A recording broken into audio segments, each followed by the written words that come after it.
In the name of the Father, Son, and Holy Spirit. Amen. So, I am originally from Connecticut, and Connecticut already got slammed today, so I just wanted to point out that. Did anyone remember Connecticut getting kind of hit today? That's right. It was a rich businessman. Yeah, so I wasn't a rich businessman when I was in Connecticut, and then I moved from Connecticut to Atlanta, and then I left here just a few years ago and went up to the monastery in Missouri, and then so that's been my life. Anyway, I left here in the 90s, which was a few years ago, and I want you to know that everyone I've seen since I've been back this time seems to have gotten grayer and maybe a little older looking, except for me. I think I look exactly the same. Don't I look exactly the same?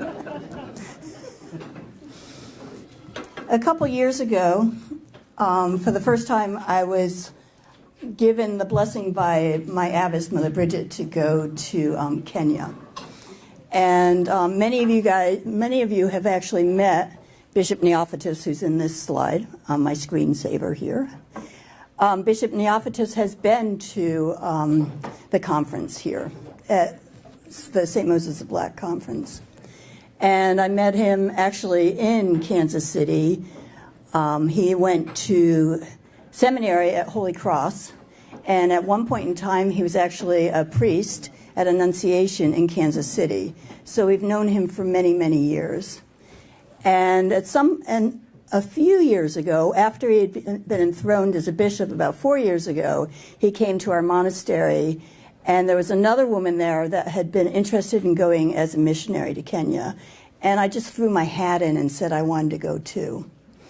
And he said, sure, come on. And then about a year after that, he came and was actually at the conference himself here. And he came, I was in St. Louis, and he came, had actually some surgery, and he came into the hospital and was at my bedside and gave me a blessing then. So I feel very connected to Bishop Neophytus for that time. There were two Kenyan bishops that were enthroned at the same time. The other was Bishop Akunda, Athanasius Akunda of blessed memory. And he too has been to been here at the conferences. I remember him many, many years ago. He came as a deacon. How many people remember him being here? Yeah, he was an amazing man. I remember watching him serve and realizing that that was what a deacon was supposed to be doing. It was like watching an angel serve as he came out of the royal doors, or not the royal doors, but the angel doors, and circled. It was like watching an angel. And so when I had the opportunity to go to Kenya, I just couldn't believe I had that opportunity. So I went with OCMC the first time in 2017, and I was there for about a week. And I came back to the States never to be the same again. And the bishop actually has pretty much kind of tagged me as his American nun and invited me to come back. And then this summer I was able to go back in July and August and spent 2 months with him traveling around in Kenya. And it was an amazing experience. So all I really want to do is show you some slides from my time there. I want to give you a little bit of history. Father Konstantinos gave you some good history yesterday. It was kind of interesting that there are two Kenyan presentations at the same conference. So I'm going to read. This is a little bit of a script, and I'm better off scripted because I'm tired. When I was in Kenya this past time, I kept feeling there was a natural connection between their struggle in Kenya to grow the Orthodox Church and ours in reaching the African American. I hope somehow I'm able to show that in the slides I'm going to be showing. Most of my time in Kenya was spent in Nyeri, which is predominantly where the Kikuyu tribe resides. And for those of you who know anything about Kenyan history, they were a pretty important tribe.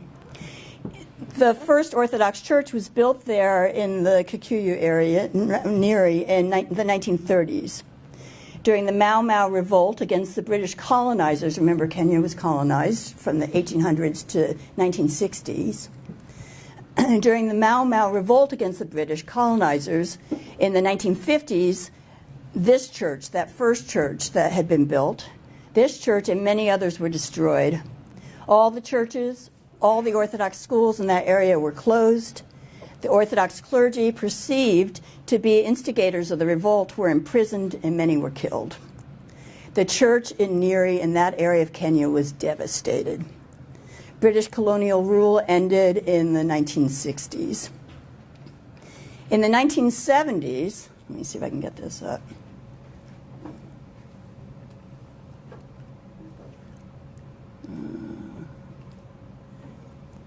In the 1970s, there was a Kenyan priest, Father Peter Kinyua, who was instrumental in keeping the church going, holding meetings in his own home and instructing many of the young that became the mainstays of the church today. Bishop Anastasius, so anyway, this is Father Peter, and I met him both times. He actually passed away the last time I was there. So he really was very instrumental in keeping the church together in the 70s. He actually was instrumental in getting the church that had been burned, the first church, rebuilt. And this is him serving. Actually, the first time I met him in 2017, His Grace was saying to him, you know, you're awfully shaky. He had had a stroke, and he was having a lot of trouble serving. And His Grace said to him, you know, you seem awfully shaky. I worry about you. Perhaps one time you're going to be walking around and you're going to drop the body and blood of Christ. And he said, Your Grace, you never have to worry about me with that. When I hold the body and blood of Christ, I stand strong. Christ takes care of me.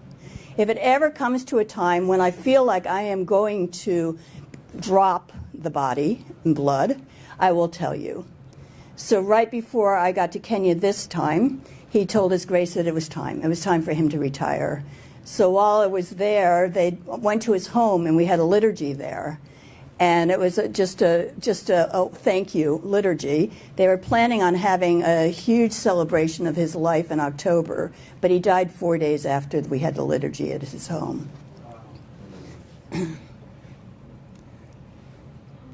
Another important person in this area of Kenya is Bishop Anastasius.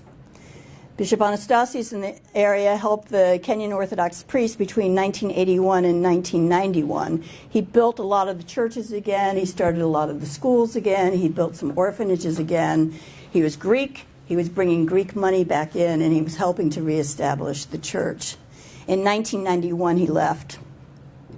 And remember, Father Konstantinos was talking about the bishops of Kenya, but there was one bishop there. So this area in Nyeri, after Bishop Anastasius went away, was really left without direction, except for the priests that were there, Father Peter being one of them. From that time in the Kenyan church was supported primarily by the Greek church, with the Patriarch of Alexandria and all Africa being of Greek origin. Unfortunately, the Greek economy collapsed in the early 2000s, and with it, support for the Kenyan church. Many parishes closed and the people scattered to other churches. 90% of all Kenyans are Christians, so there were plenty of other churches for them to go to. 4 years ago, Bishop Neophytus was enthroned as the Bishop of Nyeri and Mount Kenya, along with the Kenyan-born Bishop Athanasius of blessed memory, who was installed over Kisumu.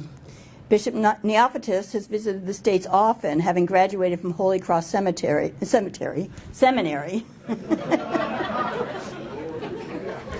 I told you I'm tired.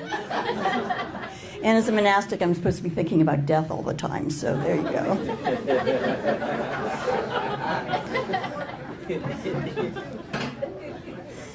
Under his leadership, I have seen a huge resurgence of the Kenyan Orthodox Church. People are coming back from the Protestant denominations, and there is much to do to educate both the clergy and the laity. Bishop Neophytus knows that the people need to be united and self-sufficient so that they can meet the challenges of the future and to continue to grow, because probably things will change for them again.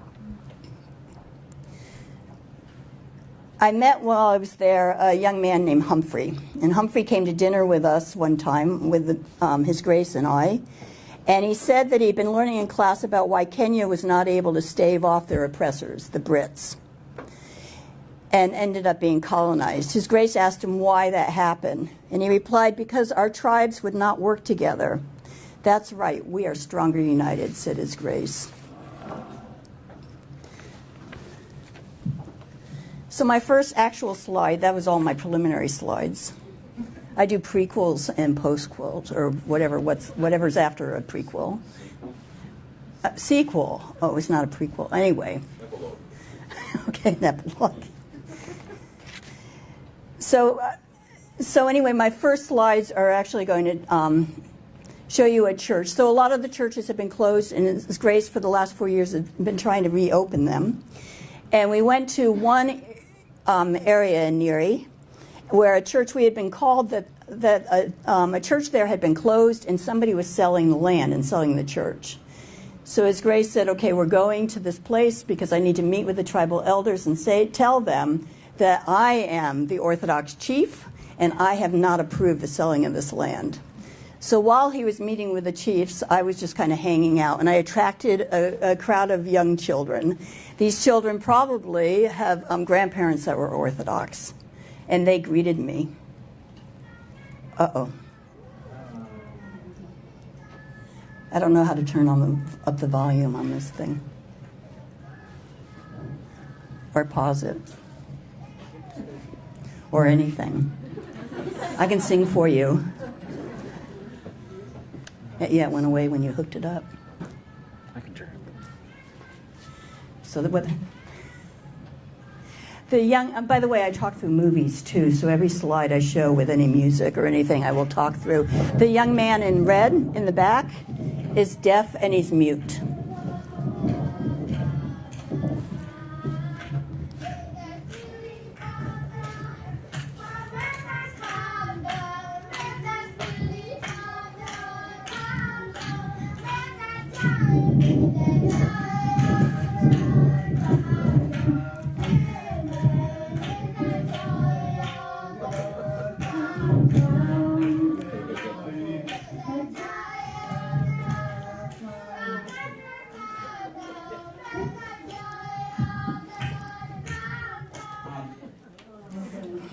So those were the kids I was greeted in the town. I had a good time while His Grace was negotiating. And then, so this was the church, the Holy Annunciation Orthodox Church in Sagana. So inside, when you look in the window, one of the windows, the boards had come off, so I was able to look inside. The iconostas was still there, the icons were still there, the pews were still there, everything was still there. So His Grace said, and for some reason, the builder that His Grace works with showed up while we were there. I don't know, I'm not sure how communication happens, but he showed up and he said with a few $1,000s we could restore this church and reopen it. So when I was talking to those children, I told them that when the church reopened, when they went in there and they began to pray, they would be praying the same prayers that I was praying in the United States, the same prayers that people in Russia were praying, the same prayers that the people in Greece were praying. As a matter of fact, we were all praying together. And they said, we will see you in that church. So, God willing, He will get the money to fix that church up. Yeah. And you see them, so I was telling them about how they were going to meet His Grace and how to get a blessing. So they all came with their hands out for His blessing. And then this was my friend as we were leaving. Yeah. Ingenuity. Children ingenuity. The children in Kenya were amazing. My primary job initially when I got there was to go to a small Orthodox school in Meru called St. Mark's Primary School. I told you that most of the schools had been closed after the during the Mau Mau period. And when the church was building up again, the Orthodox Church didn't have necessarily enough money to actually keep supporting these schools. So a lot of them were given over to the government.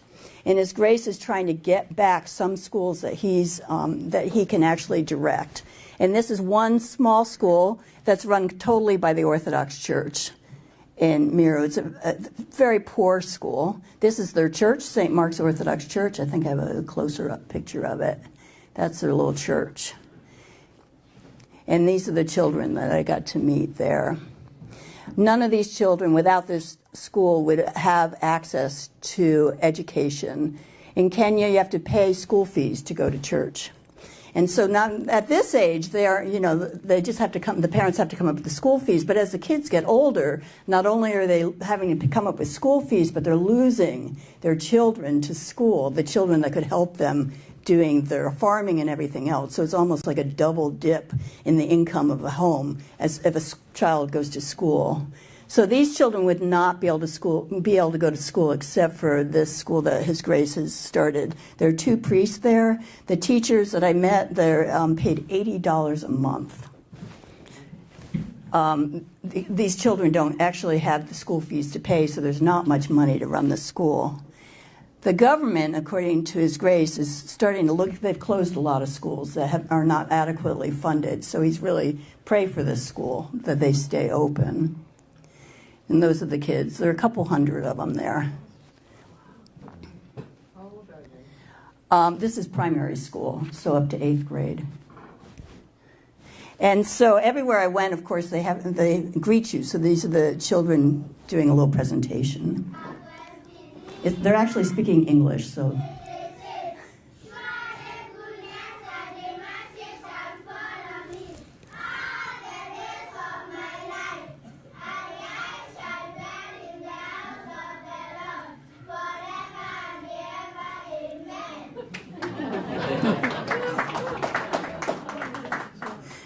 They're pretty great. Now remember, so these children speak Miru, actually. It's their tribal language. They get to school, and then they have to learn English, and they have to learn Swahili. So if you think about that, imagine that. So that English that they were speaking is pretty much memorized at this age, that they're just beginning to learn English. And then oh my gosh, these were the youngest kids. And you can see, I can't move from here, I'm attached. But there's one little girl you can see is obviously the leader of this group. You'll see her when they're... And they're talking about water is life.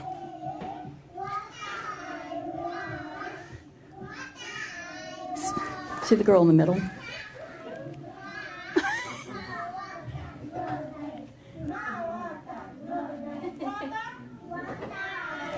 They do not have running water there.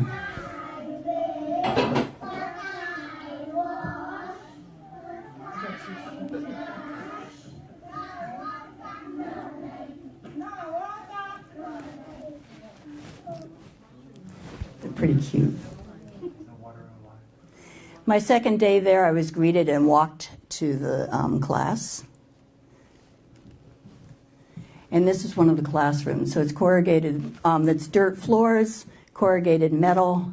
And I gave them, Rebecca, somebody from here donated money for me to get school supplies. So I gave them a whole sheet of paper and told them I wanted them to draw something that God had given them that brought them joy. And they all started drawing in the little bottom corner of it. And I said, no, I want you to take the whole piece of paper and draw on it. Trust me, I have more.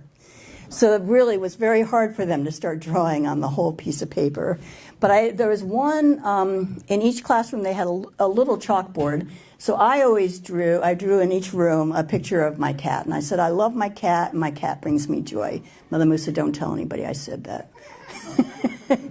But the cat at the monastery, by the way, is a Manx, and she has no tail. So when I drew her, she had no tail. And one of the students in this classroom said, but what's wrong? The cat has no tail. And I said, well, no, she doesn't have a tail. So they insisted that the next time I come back, I bring the cat. They were pretty sure I was lying.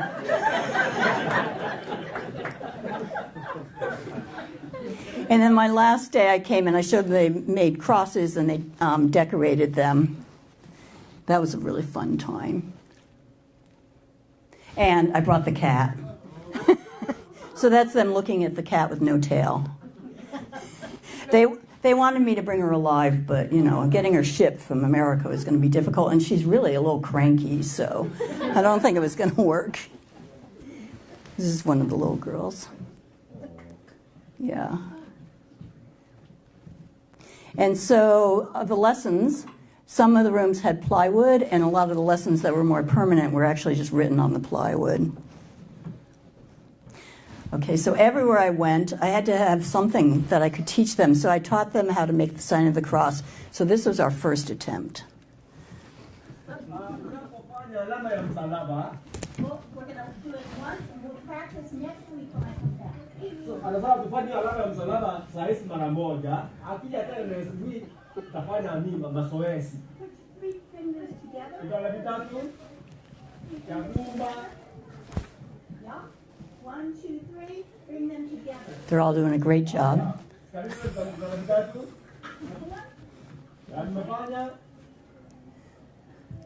Touch your forehead. Gusa ni uso wako hapa juu. In the name of the Father, Jadi katika jina la Baba, the Son, la Mwana, the Holy right shoulder. mkono huu. All right, which is your right shoulder, everybody? Okay, honey. Holy Holy Spirit. Spirit. Like this. Yes? Yep, they got it. So we practiced it. This is lunch in their little kitchen. So some beans and rice. Most of these kids, they get uji in the morning, which is porridge in the morning, and then some beans and rice for lunch. And they were very happy with it. Oh my gosh. So when I was teaching between different classes, I kept diving down onto the ground because I had my bag on the ground with crayons. So I was getting stuff out. And there was a hole between the classrooms. So every time I dove down, there was a child from the other classroom who was supposed to be in class screaming, "Mother Johanna! Mother Johanna!" And I don't speak Miro. I don't speak their native tongue, so I just kept saying, go back, which meant nothing to them. So there was always a different child every time I dove down. And this is me just handing out the crayons. And this one classroom, they spontaneously just started blessing me.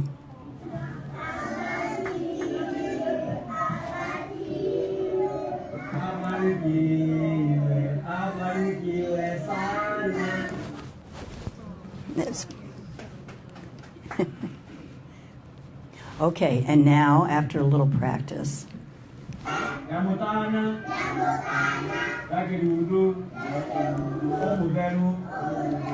Amen. So they did pretty good.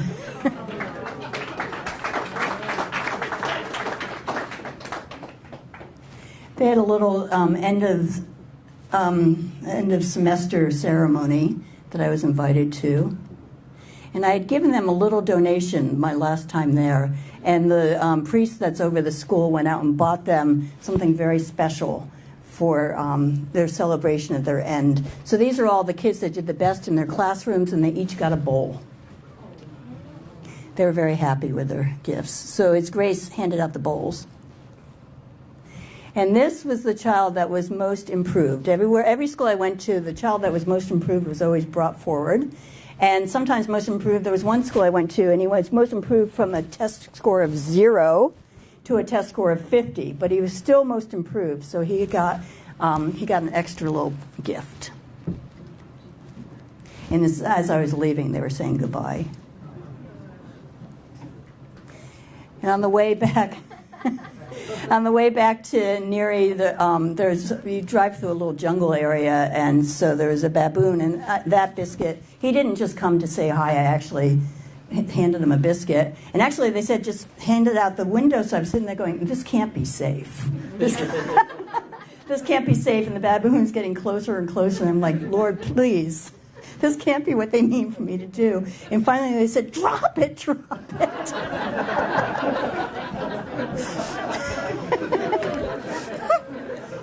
But I think he was grateful.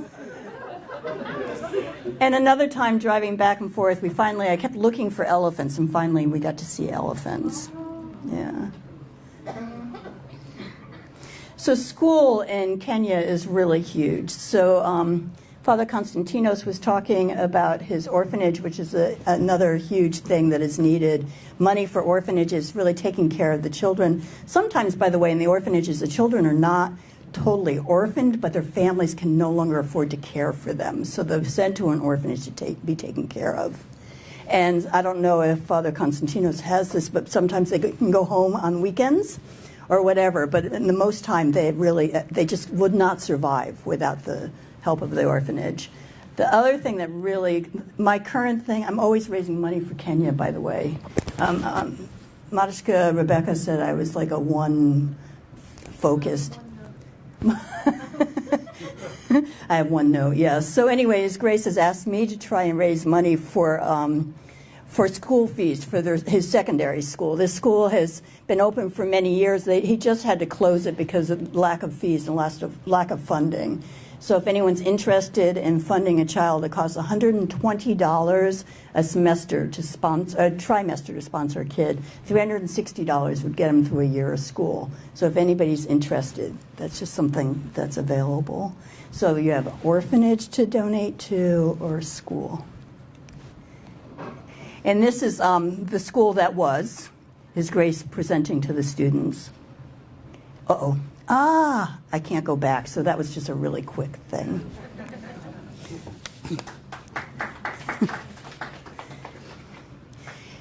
So one of the big challenges is Grace deals with, and this is one of the reasons why I really thought that while I was in Kenya, I was sitting there going, there's a connection here. There's a huge connection between the Kenyan church and the American African-American experience, and there's something we can get from them, and anyone can go there. Please go and experience this.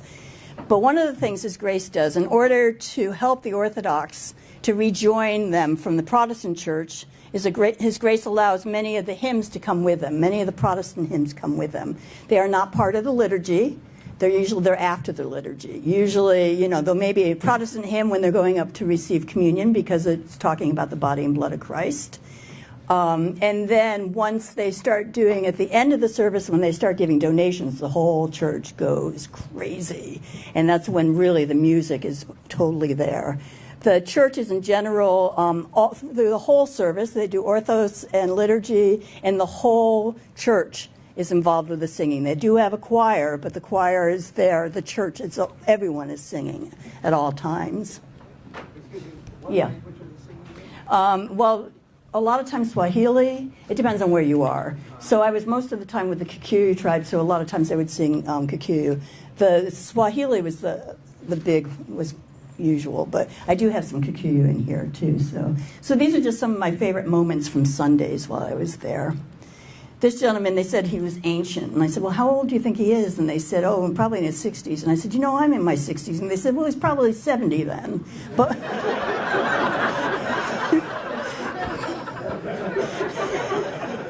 they were very kind to me. So anyway, in this song, actually, we could probably get a real translation. All I know is they were talking about God being everywhere present.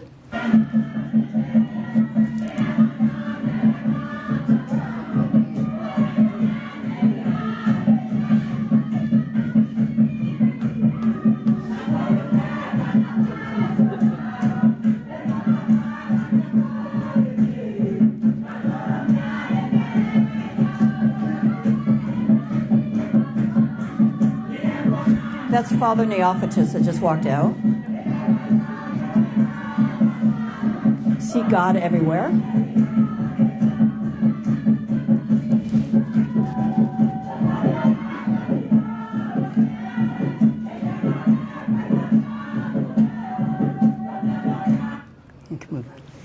And this is another church. Actually, this is St. Moses' church right outside of Neri town. So it's probably, most of the churches I went to were really in villages. This is the one church that's kind of close to a real city, and they're receiving communion.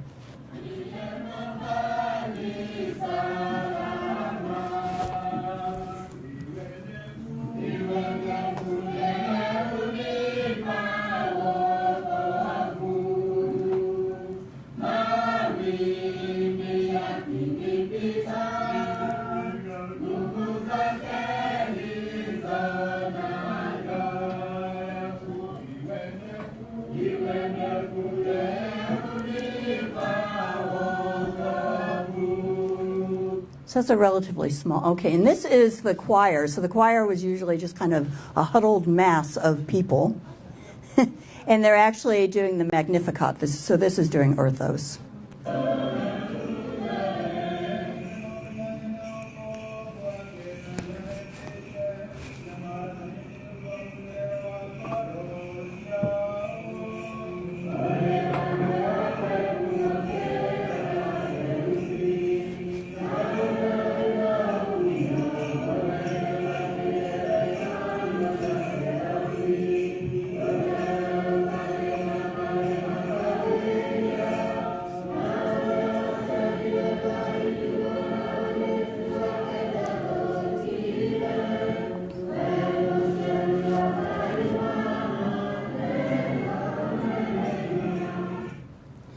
So that is winter, by the way, in the summertime. There it's winter, so they were all wrapped up because they were cold. It was about 60 degrees. It was very nice.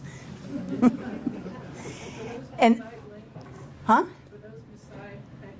No, they're just normal blankets. I met a Maasai. She gave me a necklace, a Maasai necklace, because she had told me to jump. Apparently, the Maasai are really good jumpers. And so she told me to jump, and I barely lifted off the ground. So she came back with a necklace and said, "Now jump." And I didn't. I didn't make it much further off the ground. But she said I did a much better job, and now I'm Maasai. So I'm like, okay. And this is His Grace, just giving blessings.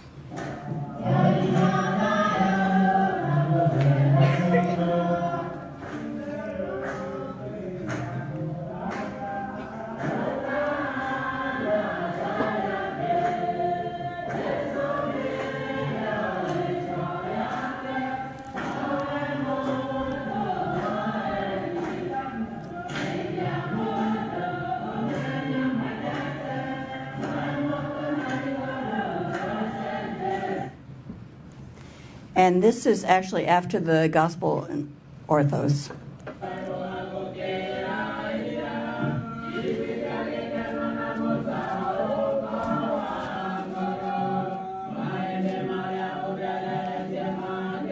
She almost got missed.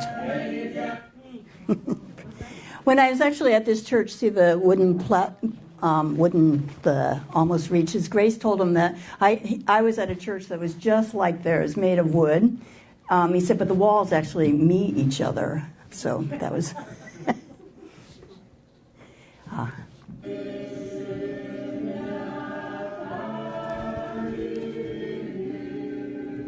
Trisagion, or the Holy God.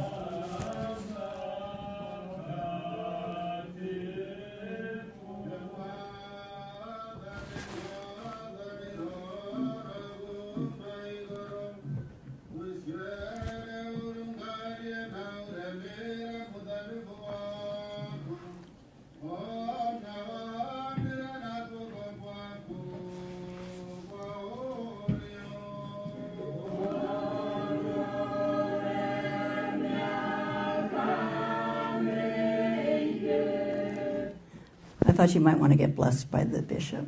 I think it works. Does it work that way? What's that Holy God? Oh, the Holy God. Yeah, yeah.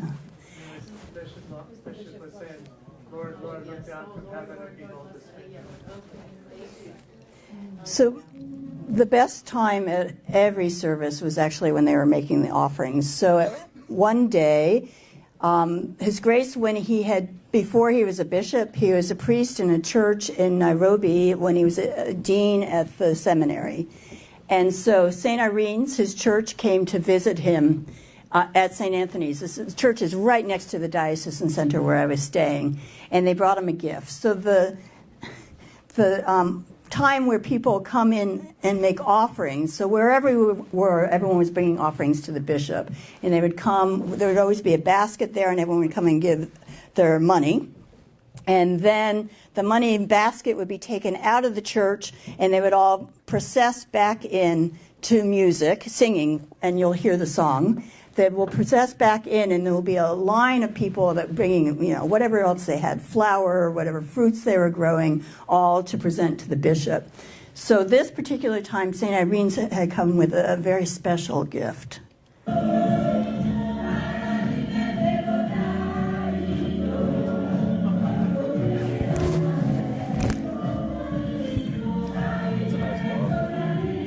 a goat. Did you guys see it? The goat came and it's a goat. And they said that the goat was pregnant, but His Grace said, they kind of lied. So, but the goat is now pregnant, he said, so.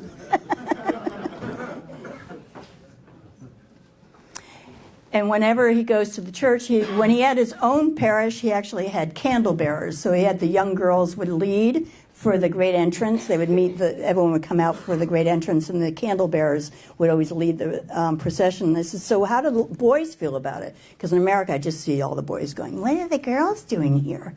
But he said they were just very grateful somebody knew where to go. So that was... Before you change, is her head elongated or is that just her hair? Her hair, it's her hair, I think. Oh, okay. Yeah, probably, yeah. So anyway, he always, every church we went to, he had, whenever he could, the young women were the ones, they held his books, they washed his hands. And then I think, do I have a little more time? Sure. Okay. So the other place I spent a lot of time was St. John's Church and Orphanage. It's kind of, and these are the kids there. So St. John's Church, they don't actually have a place to house the children yet.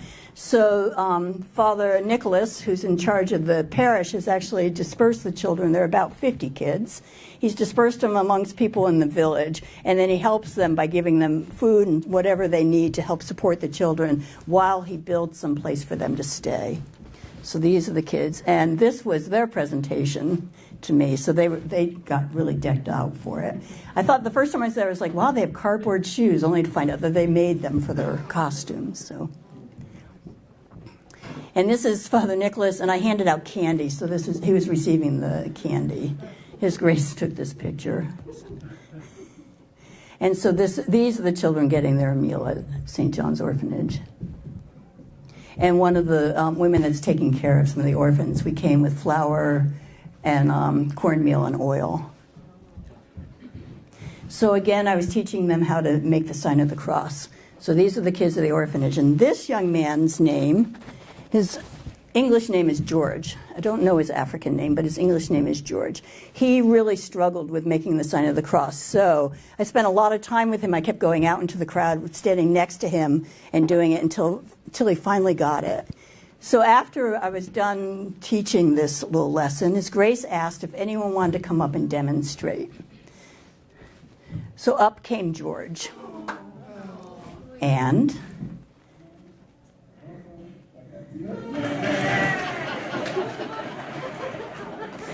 it was quite an accomplishment. And then later on in my visit, we were called back because 18 of those children were baptized. And there's George. He was one of the ones baptized.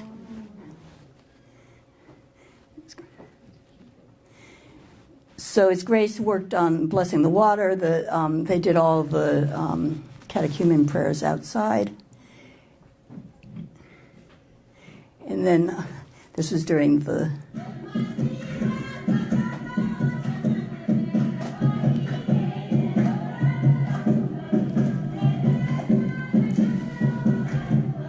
If a church doesn't have electricity, they had drums.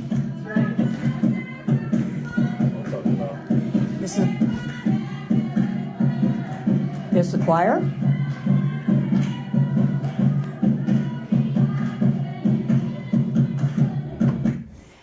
Electricity meant they had a keyboard, by the way. So keyboards were not eliminated they just weren't used during the service. But you could actually kind of feel the energy. The church would start vibrating as it got closer to the time when the keyboard would come out and the songs would get wild. So this is His Grace getting ready for the baptism. And the children putting on their baptismal robes. They actually came in their baptismal robes and then took them off for everything else. It was a little... It was just the way it was. So they didn't have... There's no water here, by the way. Water has to be carried in. So that's the baptismal fount. And I just had to... This was amazing to me. I saw 2 children's baptism. In America, I see the T-shirt come off and the diaper stays on. In Kenya, the diaper came off and the T-shirt stayed on.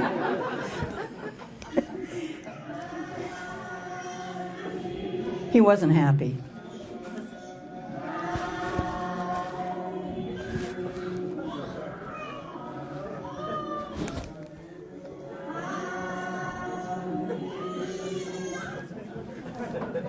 cold water?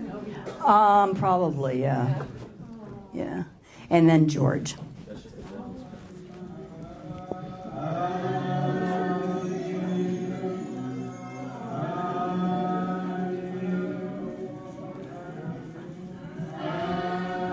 Fortunately, they had a tile floor because there was a river running through that church when he got done with all 18 of the baptisms. Ah, and there you go. Anyone else struggle with this moment?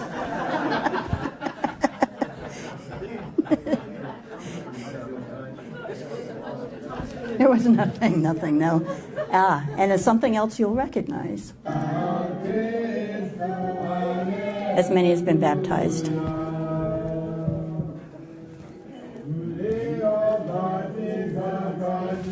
There's no fear of candles there, by the way.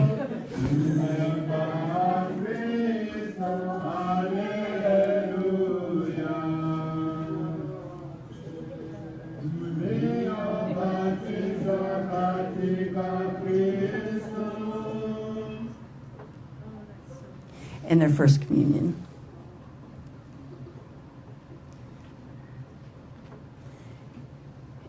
And then we got to say goodbye. The building on the right is their kitchen, by the way. That I went into. So they just had, they cooked on wood. And there was actually some ventilation in that building. Not always did you find ventilation. In the building next to it, I actually don't know what it was used for. I did not go in there. It's, one more. Do I, how much? I mean, I really can stop at any time. Well, it's fine. Okay, so, oh wait, so I just want to do one, I'm going to go through, because I have to show you this. That's me talking.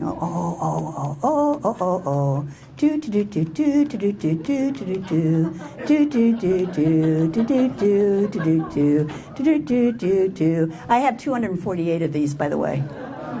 Oh, I may not be able. Many of you have actually donated money to the. Oh, that was my. Can I show? Let me. Okay, sorry. All right, this is. Because I think this is kind of important. So this was the funeral of Father Peter. That's the church, St. Luke's, which was the church that had been built in the 30s and rebuilt by him. So that's the original cornerstone, 1936, and consecrated by Bishop Athanasius.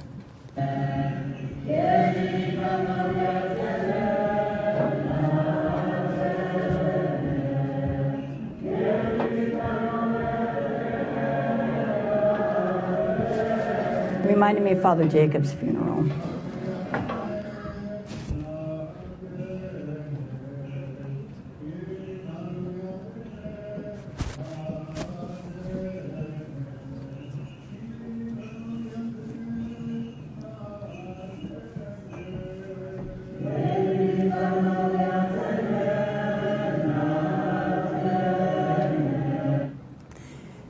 There were 32 priests at that funeral. And I sat there as I was counting them, because I don't speak Swahili, so I couldn't do anything else. As I was counting them, I was sitting there going, 32. If there were just 33, we would have the same years of our Lord. And then I remembered that Father Peter was there too. So there were 33. And then after the service, after the funeral, we marched to his home where he was buried at his doorstep, which is pretty traditional. So this is the procession was rather large procession. It was about a half a mile walk to his home.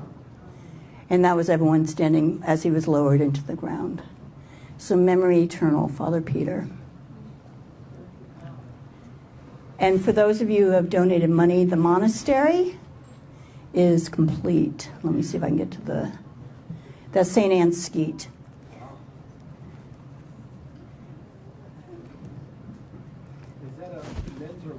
Women's monastery. It was supposed to be, well, anyway. Do they have any men? Okay, that's it. Thank you very much.